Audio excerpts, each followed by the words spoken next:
Ndewonu ndị ị hụrụ n'anya, nnọọ n'igwe mgbasa ozi YouTube m. Ọ ka bụkwa mbụ Nwada Adaeze Ono. Hi lovelies, welcome back to my channel. I remain your presenter on this channel, Adaeze Ono. Our topic today is translation. Isiokwu anyị taa bụ ntụgharị.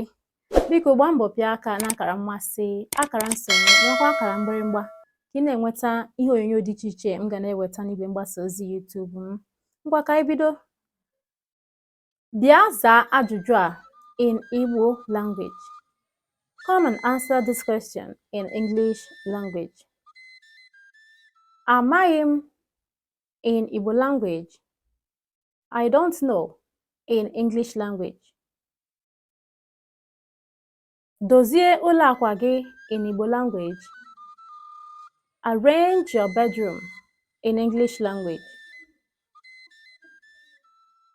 Chukwu dị ike in Igbo language. God is powerful in English language. Ọ bụ omere ọha in Igbo language. He is a great philanthropist in English language. Ọ bụ onye nzuzu in Igbo language. He or she is a fool in English language. Enwere m ọtụtụ ụmụnne in Igbo language.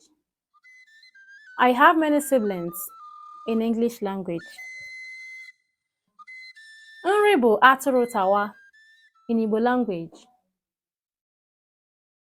Food is surplus in English language. Mkpọtụ karịrị ebe ahụ in Igbo language. There is too much noise there in English language. Ọ gbasiri ike in Igbo language.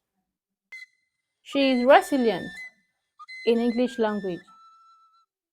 Ọ bụ dike n'agha in Igbo language.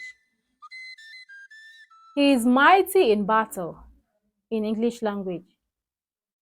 Onye nkụzi m kpọrọ m in Igbo language. My teacher called me in English language. Please share the video, like and subscribe to my channel if you have not done so. Thank you so much. Enroll your kids into our academy and watch them make you proud Igbo parents. For further inquiries, WhatsApp on +234 8064535633. Nkịtị asatọ nkịtị ise anọ ise atọ ise isii atọ atọ. Ka anyị jikọọ aka ọnụ n'ịkwalite asụsụ anyị na omenala anyị bụ Igbo. Daalụnụ, ka emesịa.